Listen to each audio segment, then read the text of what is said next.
Metsätissuun paperitehtailla valmistetaan pehmopaperia, eli esimerkiksi WC- ja talouspaperia sekä käsipyyhkeitä ensi- ja kierrätyskuiduista. Pehmopaperin valmistuksessa käytetyistä raaka-aineista tärkeimpiä ovat puukuidut, vesi ja energia. Prosessin alussa sellu hajotetaan pulpperissa ja keräyspaperi puolestaan käsitellään siistauskuitulaitoksessa, jossa se hajotetaan, puhdistetaan ja lajitellaan. Puukuidut sekoitetaan veteen, jotta saadaan paperimassaa. Paperikoneen alussa massaseoksen vesipitoisuus on noin 99. Massaseos levitetään perälaatikon huuliaukon kautta viiralle. Perälaatikon suihku, hydraulinen paine ja suihkun kulma viiraan nähden ohjaavat massaa niin, että se jakautuu viiralle mahdollisimman tasaisesti. Vedestä poistuu suurin osa jo paperikoneen märässä päässä suotautumalla viiran läpi. Märässä päässä syntyy myös kuitusuunta, joka vaikuttaa valmiin paperin lujuuteen. Paperi jatkaa sen jälkeen puristin osaan, jossa siitä puristetaan pois lisää vettä huovan ja telojen välissä. Puristin osan jälkeen paperin vesipitoisuus on noin 55–60%.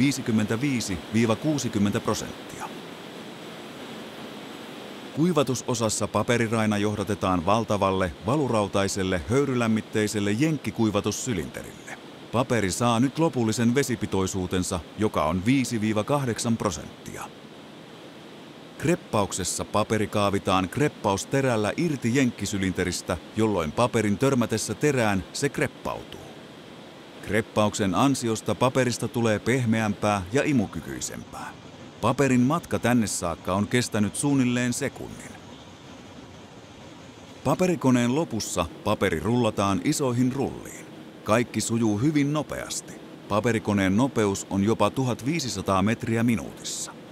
Osa pehmopaperista rullataan pituusleikkurilla uudelleen monikerrospaperiksi ja leikataan jalostuskoneelle sopiviksi rulliksi. Yhdestä isosta rullasta voidaan valmistaa 10–20 000 vessapaperirullaa. Metsätissuun isot rullat ovat 2,5 metristä 5 metriä leveitä ja ne painavat 1000–4000 kiloa. Pehmopaperi jalostetaan edelleen lukuisiksi eri lopputuotteiksi, esimerkiksi rullatuotteiksi tai taitetuiksi käsipyyhkeiksi.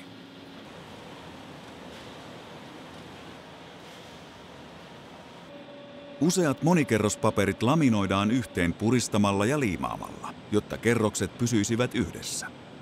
Tässä vaiheessa paperiin syntyy siinä näkyvä puristuskuvio, joka tekee paperista pehmeämpää, ilmavampaa ja imukykyisempää.